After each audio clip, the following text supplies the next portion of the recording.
Assalamualaikum warahmatullahi wabarakatuh. Waalaikumsalam warahmatullahi wabarakatuh. Bismillahirrahmanirrahim. Alhamdulillahi rabbil alamin. Wassalatu wassalamu ala ashrafil mursalin, imamil muttaqin, sayyidil ghurril muhajjalin, wa ala alihi wa ashabihil mujahidin at-tahirin, amma ba'du. Saudara-saudara kaum muslimin rahimakumullah. Satu hari ketika seorang ulama besar bernama Al-Imam Al-Faqih Abu Lais tengah berjalan-jalan di dekat kota Basrah, berkelumpulah sekelompok orang di dekat beliau. Mereka datang mengajukan satu pertanyaan. Imam, kami ingin bertanya. Di dalam Al-Quran itu Allah Subhanahu wa ta'ala menjelaskan, Ud'uni astajib lakum. Berdoalah kepadaku, aku akan jawab doamu. Mintalah kepadaku, aku kabulkan permintaanmu. Itu dan begitu janji Allah di dalam Al-Quran. Kami, kata orang-orang tadi, sudah lama berdoa kepada Allah. Tapi kenapa sampai sekarang doa kami ini belum dikabulkan? Katanya, Ud'uni astajib lakum. Kalau kamu berdoa, aku jawab, aku penuhi, aku kabulkan doamu. Itu janji Allah. Kami sudah lama berdoa pagi, sore, siang, malam. Nyatanya sampai sekarang doa kami belum dikabulkan. Ini bagaimana? Apa ayat Quran salah? Apa Tuhan lagi lempengan gak denger?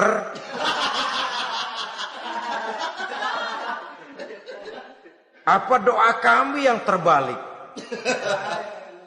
Kelihatannya sepele saja ini. Doa tidak didengar oleh Allah. Permohonan tidak dijawab, tidak dikabulkan oleh Allah. Tapi sebenarnya kalau kita mau merenung, kemalangan apa yang paling besar dalam kehidupan ini? Selain daripada kalau permohonan dan doa kita sudah tidak dihiraukan oleh Allah. Artinya hidup sudah tidak diopeni oleh Allah.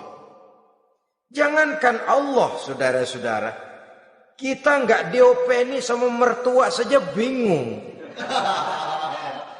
Ini mertua diem aja, kalau saya salah apa salahnya, kalau ada yang dikepengenin apa kepengenannya, boyak ngomong kenapa diem begitu. Ini tidak diopeni oleh Allah. Kemalangan apa yang lebih malang selain daripada kalau doa tidak didengar oleh Allah. Itu sudah kemalangan yang paling malang, lebih malang dari kota Malang saya kira.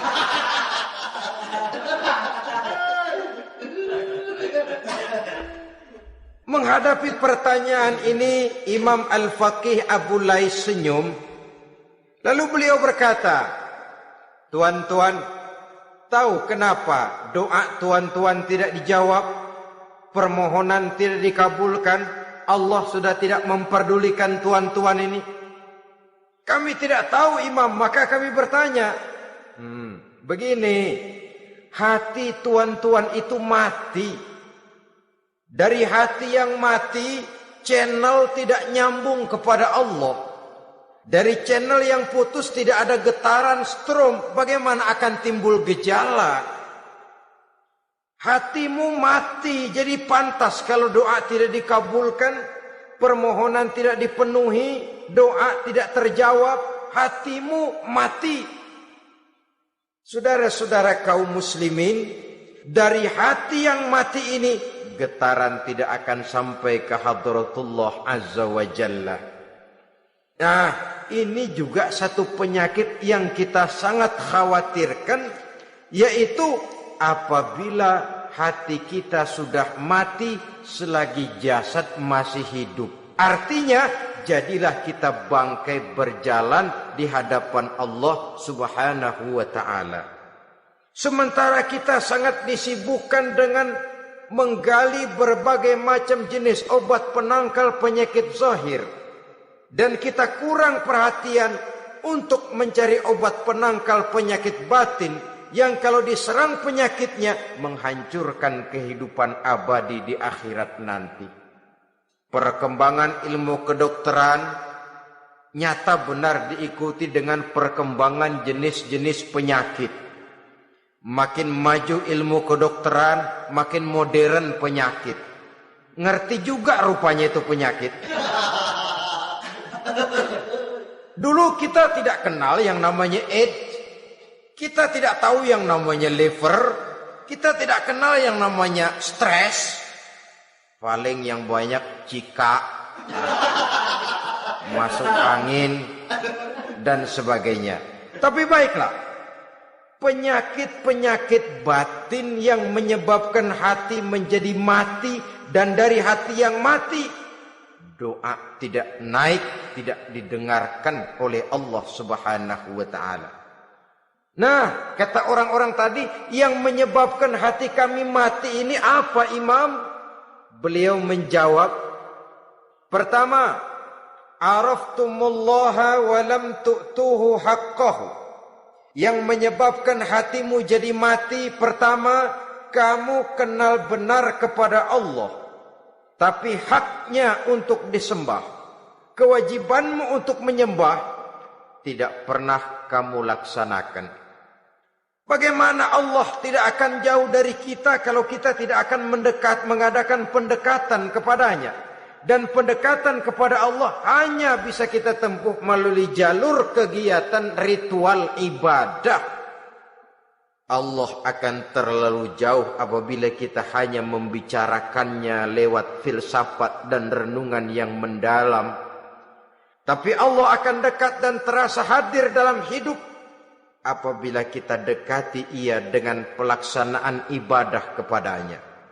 Kamu kenal Allah, tapi hakmu untuk menyembah, kewajibanmu untuk menyembah, haknya untuk disembah, tidak pernah kamu laksanakan. Kalau soal Allah kita kenal bukan main. Bahkan tidak hanya kita mengajarkan kenal juga kepada anak-anak kita. Kalau ditanya siapa pencipta matahari, bulan dan bintang? Allah. Siapa pencipta lautan, gunung, hutan belantara dan sungai-sungai? Allah. Siapa pencipta bumi, matahari dan sebagainya? Allah. Sembahyang apa enggak? Bagaimana nanti?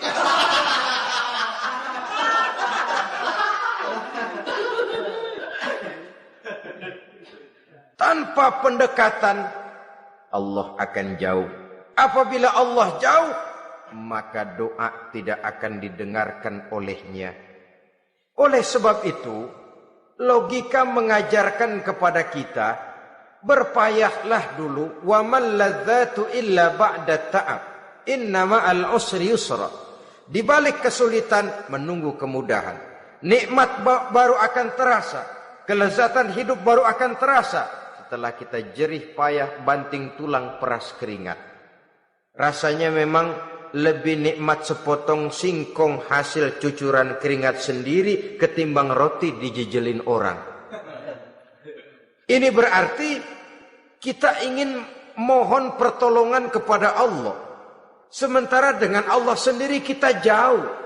Sama saja dalam kehidupan kita analoginya, saudara-saudara. Orang tidak kenal kepada saudara. Tahu-tahu jauh dari saudara.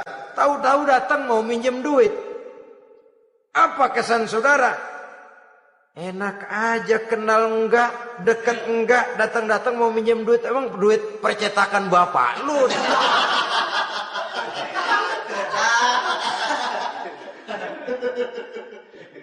Sedangkan yang kita kenal, sedangkan yang kita bertemu tiap hari, sedangkan yang sering datang ke tempat kita, kalau satu saat dia pinjam duit, toh kita kadang-kadang masih mikir, apalagi datang nggak pernah, berkunjung nggak pernah, ngobrol nggak pernah, apalagi Kenal juga nggak pernah. Datang-datang mau minta. Macam apa? Datang nemuin Tuhan setahun 2 kali. Idul Fitri, doang Idul Adha. Doa cerewet banget. Apa aja? Apa aja diminta. Saudara hadirin, bagaimana doa akan kabul, permohonan akan dijawab? Jikalau kita jauh dari Allah, kita kenal Allah, haknya untuk disembah, kewajibannya untuk menyembah, tidak pernah kita laksanakan. Itu yang menyebabkan hati kita lalu menjadi mati. Padahal mengenal Allah, setelah mengenalnya, mengadakan pendekatan kepadanya melalui ritual ibadah yang dicontohkan oleh Rasulullah sallallahu alaihi wasallam. Ini hal pertama yang menyebabkan hati jadi mati. Kamu terlalu kenal Allah tapi tidak pernah menyembah kepadanya. Sama aja orang kerja kagak, habis bulan mau minta gaji. Karena kita jitak kepalanya. Macam apa? Kerja enggak, tahu-tahu datang mau minta gaji. Kerja dulu yang baik, habis bulan baru enggak diminta pun memang sudah ada jatahnya. Ibadah dulu kita kepada Allah. Soal Allah memberikan karunia kepada kita, itu hak Allah. Apabila kita dekat dengannya, ibadah yang kita laksanakan benar, karunia itu akan datang kepada kita. Saudara-saudara, yang kedua yang menyebabkan hati jadi mati, qara'tumul Qur'an walam ta'malu bih. Kamu baca Al-Qur'an tapi ajarannya tidak pernah kamu amalkan. Kamu baca Quran tapi isinya kamu injak-injak. Sehingga ada peringatan dari Rasul sallallahu alaihi wasallam.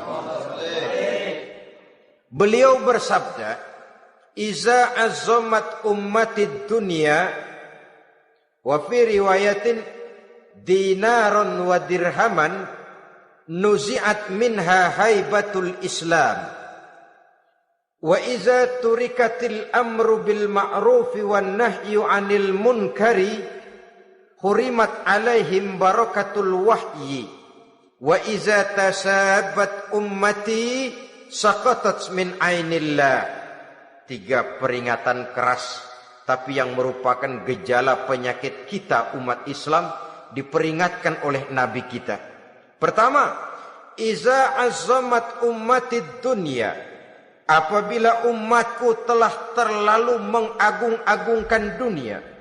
Apabila umatku telah jatuh menjadi umat yang materialistis. Segalanya diukur dari sudut keduniaan saja. Nuzi'at minha haibatul Islam. Maka akan dicabutlah dari mereka kehebatan agama Islam. Hilang kehebatan Islam apabila kita jatuh menjadi umat pengagung dunia, penyembah materi. Nilai kita, keberadaan kita tidak dihargai orang lain. Orang memandang kita remeh saja. Orang Islam gak ada apa-apanya, bayar aja. Bisa dibeli, bisa diatur, bisa dikerjain, garap saja. Nuzi'at minha haibatul Islam. Hilang dari mereka kehebatan Islam ini. Kenapa? Mereka telah mengagungkan dunia dan menjadikannya sebagai tujuan. Padahal dunia cuma alat. Materi cuma alat. Harta cuma alat. Yang kedua, wa iza turikatil amru bil ma'rufi wan nahyu 'anil munkari hurimat 'alaihim barakatul wahyi. Apabila telah ditinggalkan amar ma'ruf dan nahi munkar, maka hilanglah keberkahan wahyu. Ini yang ada hubungannya dengan masalah kita. Kita baca Quran, kita tidak amalkan isinya. Bagaimana hati tidak jadi mati? Amar ma'ruf dan nahi munkar ditinggalkan orang, hilang keberkahan wahyu. Pada saat itu boleh jadi Quran ada, tapi cuma tinggal tulisan saja. Islam ada, cuma tinggal sekedar nama saja.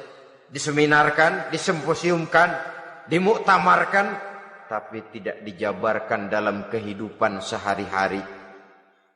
Apabila amar ma'ruf dan nahi munkar telah ditinggalkan orang, hilang keberkahan Quran. Akibatnya apa?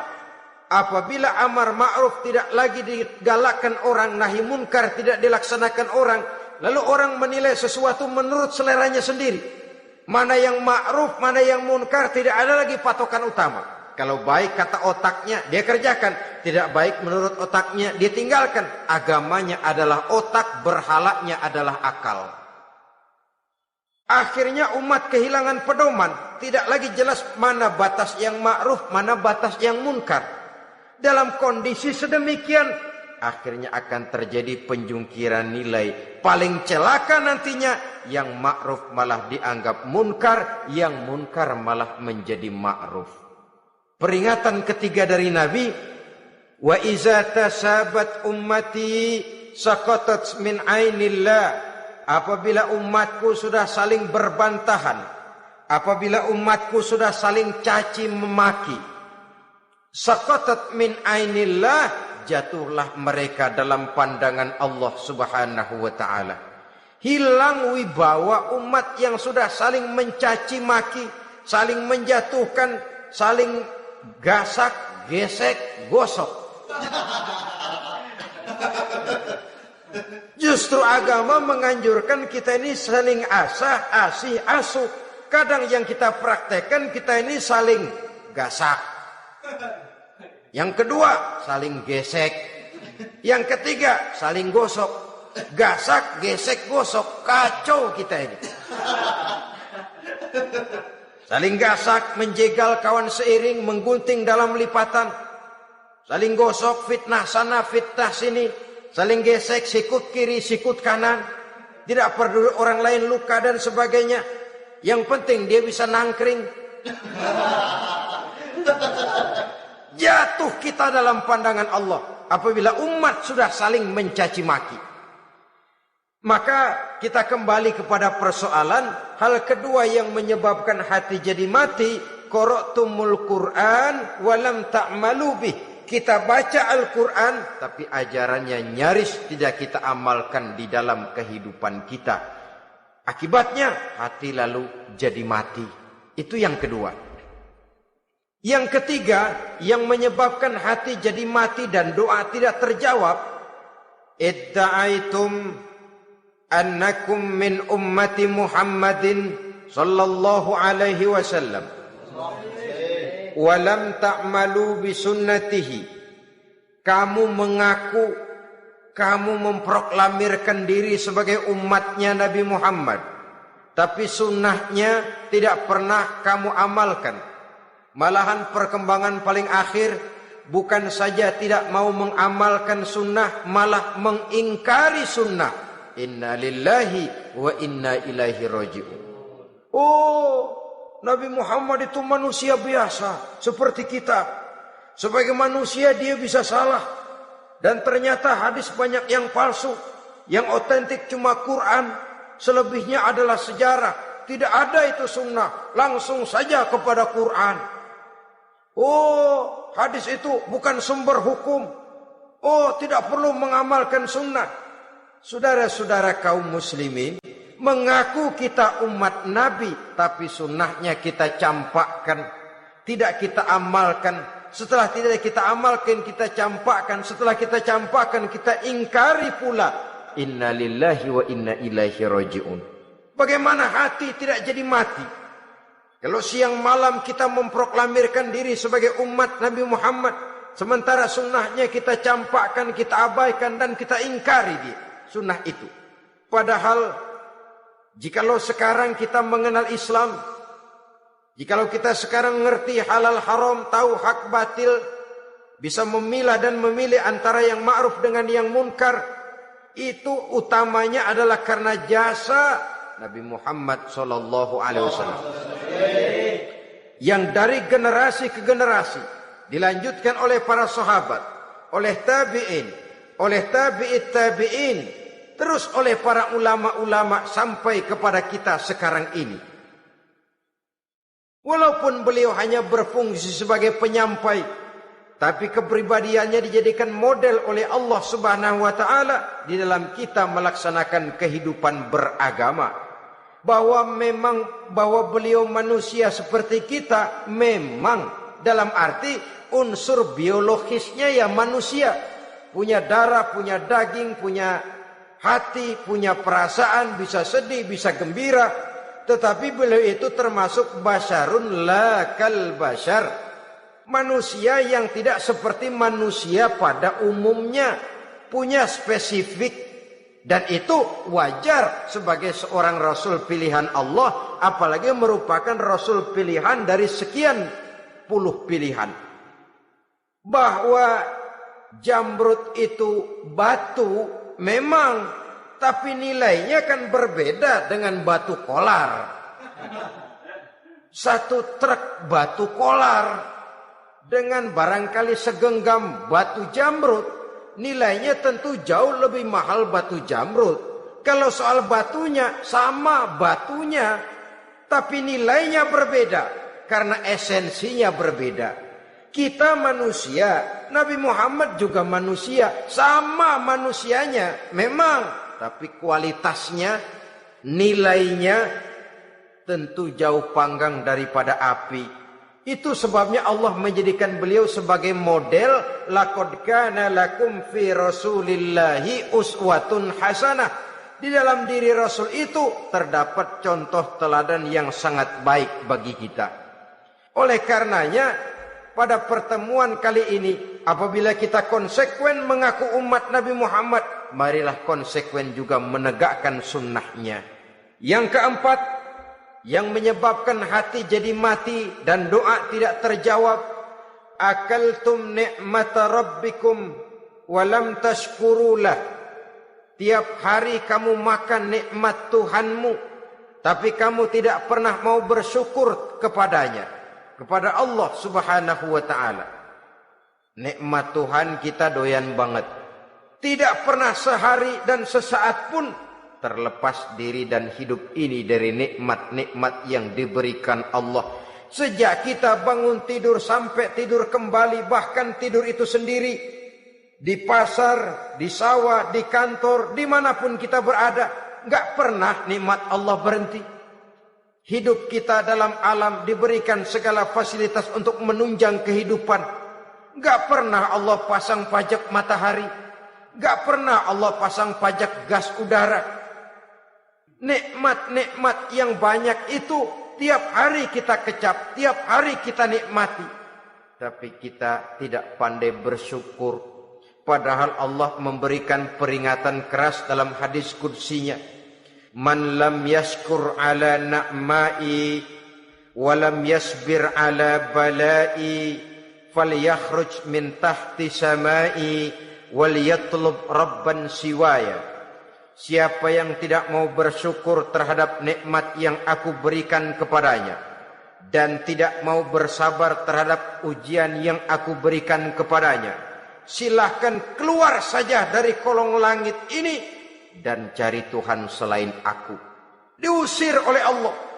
Kalau orang tidak mau bersyukur terhadap nikmat yang aku berikan dan tidak mau bersabar terhadap ujian yang aku timpakan, keluar dari kolong langitku, keluar, cari Tuhan selain aku.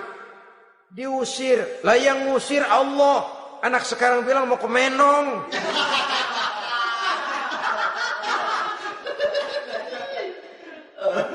Kalau diusir kita dari Jakarta, masih bisa pindah ke Bandung.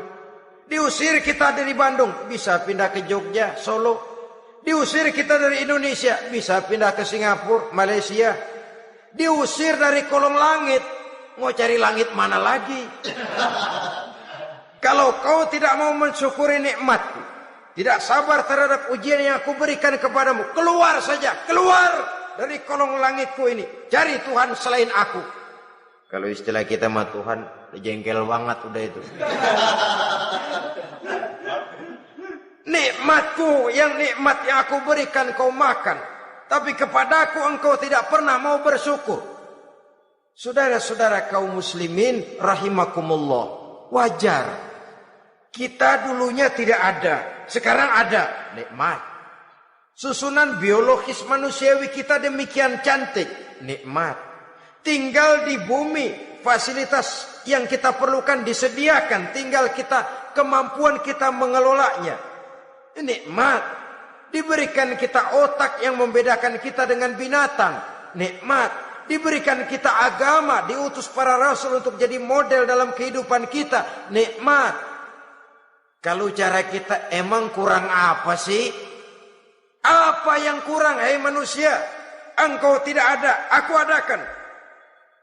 Kalau aku perintahkan kau tinggal di bulan, mungkin kau tidak akan sanggup hidup. Begitu lahir juga kelepek-kelepek habis. Ya nggak ada HO2 toh di bulan, mau ngisap apa? Aku tinggalkan kau, aku perintahkan tinggal di permukaan bumi. Alamnya indah, fasilitas serba menunjang. Nikmati semuanya, semuanya untuk kamu, semuanya. Satu pintaku, syukuri nikmat yang aku berikan kepadamu.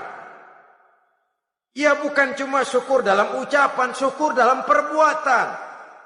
Banyak nikmat yang diterima, makin banyak dia sujud, makin banyak dia ruku, makin banyak dia mengadakan pendekatan kepada Allah. Syukur dalam artian berupa tindakan dan perbuatan, mempergunakan nikmat sesuai dengan kehendak yang memberikan nikmat itu sendiri kepada kita. Saudara-saudara kaum muslimin rahimakumullah. Ini penyakit yang keempat. Kamu makan nikmat Tuhanmu, tapi kamu tidak pernah pandai bersyukur kepadanya. Mensyukuri nikmat yang diberikan tadi. Bagaimana hati tidak jadi mati? Kita sibuk mempersolek jasmani, mencari obat penangkal penyakit zahir. Maka yang ramai di zaman sekarang, saudara lihat, salon, fitness, senam, macam-macam jenis. Tidak ada salahnya dan tidak ada jeleknya. Tapi kalau itu sampai melupakan kita kepada memperindah batin, memperbaiki jiwa, artinya bukankah kita perlahan tapi mempersiapkan diri menjadi bangkai berjalan di hadapan Allah. Dengan operasi plastik, yang pesek jadi mancung, yang sipit jadi belok, kulit keriput jadi kencang, pipi terlalu cekung bisa diatur. Saudara-saudara, tapi kalau hati yang rusak, jiwa yang rusak, kemana lagi kita akan berobat kalau bukan kepada agama? Maka hati itu jadi mati apabila kita selalu memakan nikmat Allah dan tidak pandai mensyukuri nikmat itu. Dari hati yang mati tidak akan ada getarannya. Oleh sebab itu doa tidak terjawab. Selanjutnya, yang menyebabkan doa tak terjawab dari sebab matinya hati, qultum annal mauta haqqun wa lam tasta'iddu lahu. Kamu berkata, kamu yakin bahwa mati adalah sesuatu yang benar, tapi kamu tidak pernah punya persiapan untuk mati. Padahal menurut logika, orang yang akan bepergian jauh tentu dia harus mempunyai bekal yang cukup. Semakin jauh jarak perjalanan yang akan ditempuhnya, semakin banyak perbekalan yang harus dibawanya. Dahulu, seketika beberapa jamaah dari Yaman akan melaksanakan ibadah haji dengan nekat, mereka berprinsip, pokoknya kan berangkat haji jadi tamunya Allah, nanti Allah yang akan ngelayanin. Mereka nekat, modal badan doang berangkat. Diadukan kepada baginda Rasul, lalu turun peringatan dari Allah, wa tazawwadu fa inna khairaz zadi taqwa. Jangan begitu, bawa bekal. Sesungguhnya bekal yang paling baik adalah takwa. Bahwa berangkat dengan bekal takwa itu bekal yang paling utama. Tapi bekal-bekal yang lain pun jangan diabaikan. Kalau kita akan berangkat untuk tujuan yang baik, bekal yang paling utama memang takwa. Tapi tidak berarti harus mengabaikan bekal-bekal yang lain. Begitulah, semakin jauh perjalanan yang akan kita tempuh, semakin banyak bekal yang harus kita hadapi. Kalau saudara mau pergi ke Surabaya, tidak membawa bekal kemudian berani berangkat, rasanya sih saya pikir itu bukan berani, nekat namanya. Sama saja orang belum pernah sembahyang mati. Nekat tuh orang. Berani amat. Belum berbuat kebaikan barang sedikit pun sudah mati. Nekat namanya itu. Sama saja tadi, nggak bawa bekal apa-apa berangkat ke Surabaya. Sampai Surabaya belum tentu, sengsara udah jelas. Belum punya bekal yang baik sudah mati. Sampai ke surga belum tentu, tapi kebelangsak dan sengsara rasa-rasanya pasti itu. Oleh karena itu, kalau kita yakin mati sesuatu yang benar, sesuatu yang pasti datang menimpa, maka hendaklah kita mempersiapkan bekal. Kemudian, idda'aitumun najata minan nar wa ramaitum fiha anfusakum. Kamu memproklamirkan diri ingin selamat dari neraka, tapi kamu lemparkan dirimu ke dalam neraka. Bagaimanapun bajingannya bajingan, kalau ditanya, ente mau masuk neraka enggak? Jawabannya pasti enggak. Itu pasti perbuatannya sendiri yang melemparkan dirinya ke dalam neraka. Membiarkan dirinya berlarut-larut, bertimbun-timbun dalam dosa dan kesalahan. Dan tidak akan ada niatan untuk memperbaiki diri. Hanyut di meja judi, habis ditelan minuman keras, fitnah sana, fitnah sini, hasud sana, hasud sini. Padahal mulutnya ingin selamat dari neraka, perbuatannya malah melemparkan dirinya ke dalam api neraka. Tidak ada orang yang lebih sayang kepada diri kita selain kita sendiri. Dan menyayangi diri itu tidak cuma dengan memandikannya sehari 3 kali, memakaikannya parfum dengan segala macam merek, memakai sabun yang wangi-wangi, minyak yang harum-harum. Lebih daripada itu, jaga dan sayangi diri. Jangan jatuhkan dia ke dalam perbuatan-perbuatan yang bisa menjerumuskan diri itu ke dalam neraka. Kemudian disambung oleh Imam Al-Faqih Abu Lais yang menyebabkan doa tidak terjawab karena hati mati. Idda'aitum dukhulal jannah walam ta'malu laha. Kamu ingin masuk surga, tapi kamu berat mengamalkan perbuatan yang bisa menyampaikan kamu ke surga. Semua kita kalau ditanya, mau masuk surga? Mau.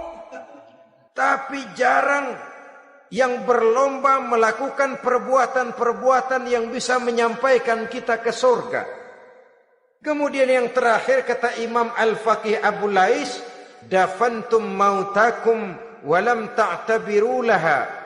Kamu menguburkan orang yang mati di antara kamu, tapi kamu tidak bisa mengambil iktibar, tidak bisa mengambil pelajaran dari mayit yang jenazah yang kau kuburkan itu. Mestinya kan nguburin orang tuh membuat sadar. Iya, kalau sekarang dia saya baringkan di liang lahat, menghadap ke arah kiblat, bantalnya tanah, setelah itu ditutup dengan papan, lalu ditimbun dengan tanah. Iya, sekarang giliran dia, giliran saya, entah besok, lusa, bulan depan, tahun depan, tapi pasti mengubur mayat, mengubur jenazah, tapi tidak bisa mengambil iktibar dari yang dilaksanakannya itu. Ini merupakan penyakit-penyakit batin yang merupakan handicap, yang menimbulkan jarak antara kita dengan Allah Subhanahu wa ta'ala. Pantas kalau itu semua ada pada diri kita, hati jadi mati. Dari hati yang mati, doa tidak akan tembus. Kita tidak lagi akan diperdulikan oleh Allah Subhanahu wa ta'ala. Dan itu sekali lagi kemalangan yang terbesar dalam kehidupan kita. Bagaimana jalan keluarnya? Pertama, memperbaiki batin kita, menyelamatkan diri daripada penyakit-penyakit yang bisa mematikan hati seperti yang sudah saya sebutkan tadi. Yang kedua, berdoa dengan adab. Sehingga tata cara di dalam kita bermohon kepada Allah Subhanahu wa taala dibicarakan secara khusus oleh Al-Imamul Ghazali dalam kitab Ihya beliau yang disebut adabud doa. Adab di dalam kita melaksanakan doa kepada Allah Subhanahu wa taala. Setelah batin ini bersih dari penyakit-penyakit hati yang bisa menyebabkan hati jadi mati, berdoalah kita kepada Allah. Bagaimana adabnya? Kata Imamul Ghazali rahimahullah, yang pertama hendaklah ia di dalam berdoa itu memilih waktu yang mulia. Minal awqatis syarifah, kata beliau. Memilih waktu-waktu yang punya nilai mulia. Ramadan dalam 1 tahun, Jumat dalam tiap minggu, sepertiga malam yang akhir pada setiap hari. Waktu-waktu yang punya nilai mulia. Walaupun misalnya saudara berdoa pada hari Kamis, tidak ada halangannya Allah mau kabulkan. Ini tidak berarti bahwa kalau sudah berdoa hari Jumat lalu hari Kamis tidak mau berdoa, tidak. Lebih memilih mengintai waktu-waktu yang punya nilai mulia. Lailatul Qadar sekali dalam setahun. Waktu-waktu yang punya nilai mulia. Logikanya begini saudara-saudara. Kalau kita datang ke rumah seseorang, tujuan utama kita minjem duit, yang paling pertama kita perhitungkan tanggal berapa nih? Kan itu toh. Tanggal berapa? Kalau tanggal 20 atuh minjem duit. Orang lagi ngap-ngapan. Boro-boro dia bisa minjemin, dia sendiri mungkin lagi pusing. Kita lebih dulu kita amatin tanggal berapa nih? Yang enak sore apa siang? Jam 2. Jam 2 dia baru pulang dari kantor, tapi giliran tidur. Kalau dia tidur dibangunin datang mau minjem duit, kagak dimaki-maki sudah kebagusan deh. Kan kita lihat waktunya, timingnya kata orang sekarang. Tanggal berapa, sore apa malam, apalagi gulem apa terang bulan. Itu semua sudah kita atur sedemikian rupa, memilih waktu. Yang kedua kata Imamul Ghazali, memilih keadaan yang istimewa. Kalau tadi soal waktu, yang kedua soal keadaan.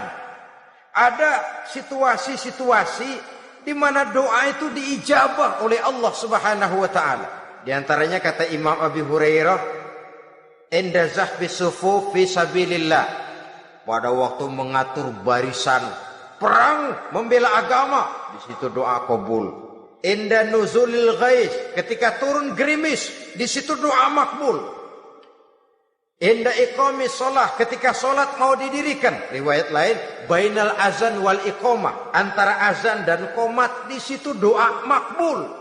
Itu memilih keadaan-keadaan. Kemudian yang ketiga kata beliau, berdoa menghadap kiblat. Ya, apa kalau doa madhab mudik Tuhan kagak tahu? Tahu. Tuhan gak dengar? Dengar. Cuma lebih etis. Lebih etis kalau kita berdoa menghadap ke arah kiblat. Saudara-saudara kaum muslimin rahimakumullah. Yang keempat, hifdzus shaut, menyederhanakan suara.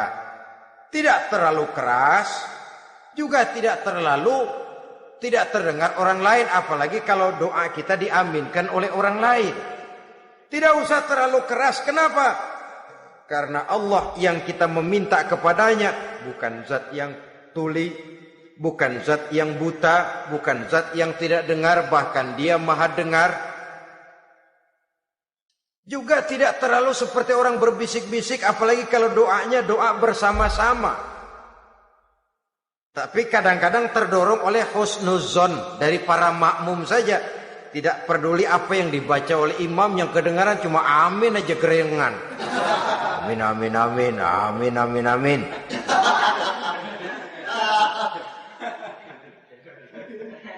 Juga tidak terlalu keras. Seperti orang berdoa, seperti orang pidato. Saudara-saudara kaum muslimin rahimakumullah. Yang kelima, alla yatakallafa saja' fid du'a. Dalam berdoa, kalau istilah kita, jangan nyelongcong. Suja' ini menunjukkan sikap berani kepada Allah. Misalnya ada orang berdoa, ya Allah ampunilah saya kalau engkau mau. Kalau Allah mau. Kasihanilah saya ya Allah kalau engkau mau. Itu doa orang songong. Atau sama saja, ya Allah berilah saya rezeki dikit aja. Emang kenapa pakai begitu? Allah yatakallafa saja fid du'a. Yang keenam kata Imamul Ghazali, at-tadarru' wal khusyu'. Dengan tadarru' dan khusyuk, dengan sikap tawadu, benar-benar ya seperti kita lah kalau datang memang menghajatkan pertolongan dari seseorang, segala action kita atur supaya hajat kita itu kabul, kan begitu. Kadang-kadang istilah orang kalau perlu ngesor mah ngesor dah, yang penting permintaan dikabulkan, gitu saja. Kita lihat sekarang ini, ramai orang bicara soal film-film Parno. Kelihatannya pendatang-pendatang baru, pokoknya asal bisa main dah, bugil ya bugil dah.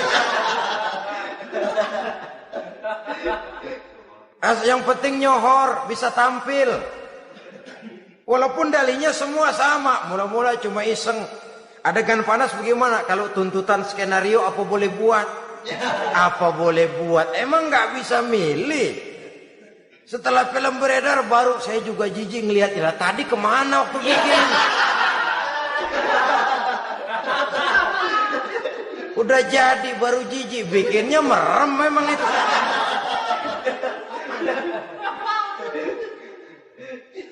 Tapi ada satu analogi, asal bisa main, asal bisa tampil di layar, apa saja jadi taruhan sudah. Bugil ya bugil dah, nggak soal dah. Pokoknya bisa main, tampil, nyohor, masuk koran. Udah seperti kata-kata orang Arab, bul ala zamzam fatu'raf. Kalau pengen terkenal, kencingin sumur Zamzam. Artinya apa? Bikin yang aneh-aneh, yang orang nggak kerjain, ntar ngetop. Yang ngetop lempengan jeleknya. Sumur Zamzam dikencingin, kan nyohor itu. Sedunia orang kenal. Kenapa? Gila. Saudara-saudara kaum muslimin rahimakumullah, sangat kita sayangkan kalau lalu orang berlomba-lomba dengan cuma modal paha mulus, wajah cantik, dimauin apa saja mau, lalu bisa tampil. Akibatnya yang jadi korban adalah anak-anak kita. Disuguhi tontonan-tontonan yang meracuni jiwa mereka. Walaupun akibatnya barangkali ya lain, seperti band orkes dengan film memang akibatnya tidak langsung ya. Kalau band orkes akibatnya langsung, dia bisa berantem di tempat lokasi.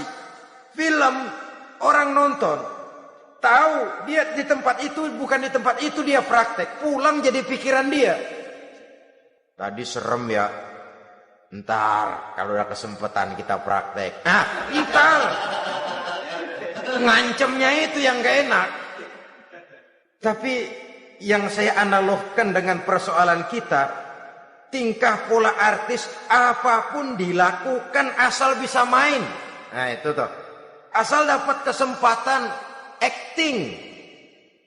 Dalihnya ya tuntutan skenario lah, iseng lah, macem-macem lah. Tapi yang jelas satu target, saya harus dapat kesempatan main. Untuk sampai ke situ, cara apa saja harus saya tempuh. Tidak peduli harus menginjak-injak norma dan budaya bangsa yang luhur. Tidak peduli harus bertentangan dengan kaidah agama. Tidak peduli hasilnya meracuni umat masyarakat, terutama generasi muda. Yang penting kan ngetop. Saudara-saudara, baiklah ya, itu soal lain. Tapi soal kita ialah at-tadarru wal khusyu'. Bermohon kepada Allah dengan tadarru', khusyuk dan tawadu. Seperti kalau kita mau bermohon kepada seseorang, kita malah merendahkan diri. Pak, saya memang orang gak mampu, Pak. Utang saya udah selebar kampung, Pak. Anak udah 16 seperempat. Apa saja kita meratap, menghibah, mengeluh, merintih, ujungnya kan yang penting gue minjem duit dapet dah gitu. Apa kayak diomongin, pokoknya pulang bawa duit, itu saja. Itu strategi manusiawi. Kalau ini kita adakan konteks, oh iya, kepada Allah lebih lagi kita tadarruk, khusyuk, tawadhu.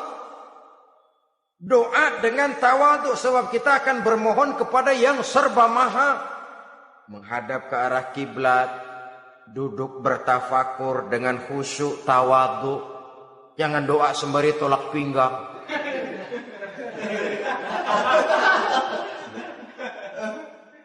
Yang ketujuh kata Imamul Ghazali, ayyujzimad du'a wa yuqina bil ijabah.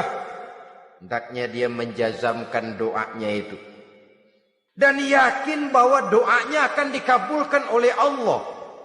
Sebab kata Nabi, innallaha la yaqbalu du'aan min qalbin ghafilin lahin. Allah Subhanahu wa taala tidak akan menerima doa dari hati yang lalai dan main-main. Doa ke orang ogah-ogahan.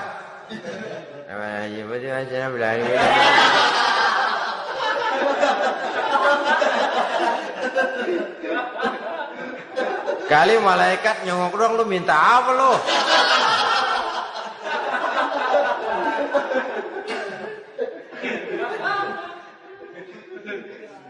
Seperti tadi itu, kita datang mau minjem duit sama orang, ngomongnya ogah-ogahan. Minjem duit dikasih syukur enggak, ya udah. Ya enggak dah, enggak dikasih sudah. Kenapa? Mintanya begitu. Enggak serius dan enggak yakin bahwa doanya akan dikabulkan. Kalau kita sudah punya keyakinan, jangan-jangan doa saya enggak diterima Allah. Enggak. Kata Allah, ana inda zanni abdi bi. Aku sih bagaimana menurut sangka hambaku kepadaku saja. Kalau sangkanya baik, aku baik. Kalau sangkanya doanya dikabulkan, aku kabulkan. So itu doa harus dengan pasti dan harus dengan yakin doa itu akan dikabulkan dan meluruskan harapan, membenarkan cita-cita, meluruskan maksud apabila doa itu dikabulkan oleh Allah Subhanahu wa taala. Saudara-saudara, oleh karenanya jangan doa setengah hati. Jangan berdoa sambil main-main. Apalagi menghadap kiblat dengan dua tangan terangkat sebagaimana dicontohkan oleh Rasulullah sallallahu alaihi wasallam. Bahwa berdoa tanpa mengangkat kedua tangan pun Allah tahu. Allah dengar. Tapi kelihatannya kurang serius. Seolah-olah terserah ada Tuhan, mau dikasih ya kasih, enggak ya udah. Seolah-olah kita tidak serius dalam berdoa. Kemudian yang berikutnya kata Imamul Ghazali, ayyaftataha du'a bi zikrillah fala yabda'u bi su'al. Hendaknya dia mulai berdoa itu dengan menyebut nama Allah, berzikir kepada Allah, fala yabda'u bi su'al, jangan langsung memulai dengan permintaan. Ini tata krama etisnya. Sama juga orang kirim surat, salam sejahtera kami haturkan. Padahal mah nggak ada itu juga nggak apa-apa. Itu kan maksud mukaddimah saja. Besar harapan kami semoga Bapak dan keluarga di sini pun berada dalam keadaan sehat walafiat. Selanjutnya kami telah dengar dari berbagai teman tentang kedermawanan Bapak, tentang bantuan Bapak di berbagai bidang yang menyangkut sosial pendidikan. Sehubungan dengan itu maka kami bermaksud mengajukan permohonan. Baru masuk itu mah 15 kalimat kesonoin, urusan lain. Intinya sehubungan dengan itu kami bermaksud memohon kepada Bapak. Kita mulai, salam sejahtera kami haturkan, bersama ini pula kami, macam-macam lah. Sama juga seperti tadi itu, kita datang mau minjem duit, datang karena kita tahu datang habis bulan, malam terang bulan, udaranya sejuk, ngobrol lah kita, dapet teh. Apa kabar Pak? Baik. Aduh Bapak sih, untung dah Pak. Kayak pemurah lagi. Saya tahu Bapak banyak nyumbang di mana-mana. Di Angon aja tuh orang di Angon.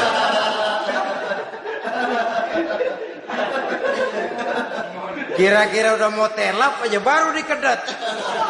Ngomong-ngomong Pak, nah mulai nih kalau udah ngomong dah tuh mulai. Baru masuk. Jadi etisnya berdoa itu dimulai dengan zikrullah. Karena itu umumnya dimulai dengan Alhamdulillahi Rabbil Alamin. Kita puji dulu Allah. Alhamdulillahi Rabbil Alamin. Hamdan yuwafi ni'amahu wa yukafi'u mazidah. Kita puji dulu Allah. Seperti orang tadi lah.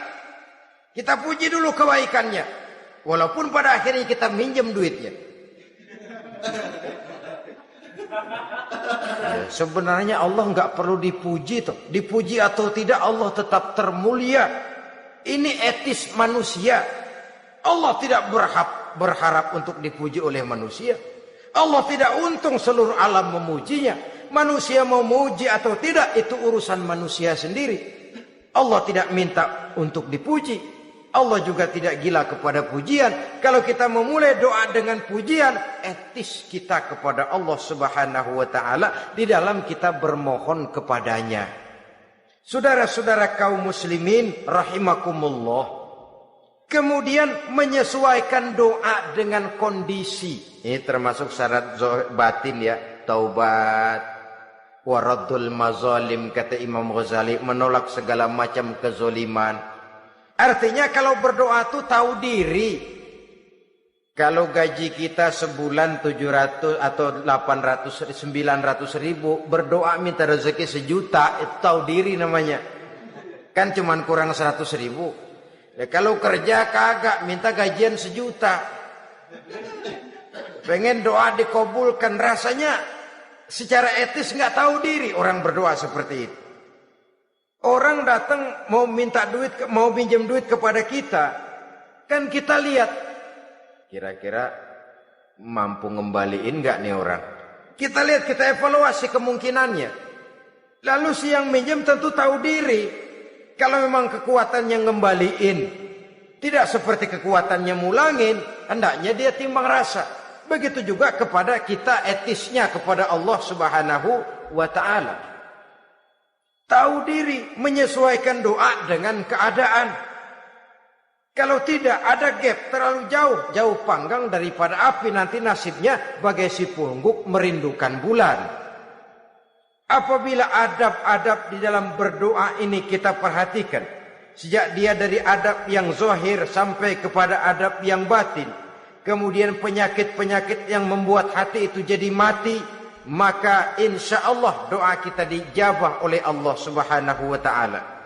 Dalam Al-Baqarah ayat 186 Allah Subhanahu wa taala menjelaskan, wa iza sa'alaka ibadi anni fa inni qarib ujibu da'watad da'i iza da'ani falyastajibu li wal yu'minu bi la'allahum yarshudun. Apabila hambaku bertanya kepadamu Muhammad tentang aku, kata Allah, fa inni qarib, katakan kepadanya aku dekat sekali dengan mereka. Ujibu da'watad da'i iza da'ani, aku akan jawab, aku kabulkan permohonan orang-orang yang berdoa kepadaku. Falyastajibuli wal yu'minu bi, maka hendaknya mereka juga menjawab panggilanku atas dasar iman kepadaku.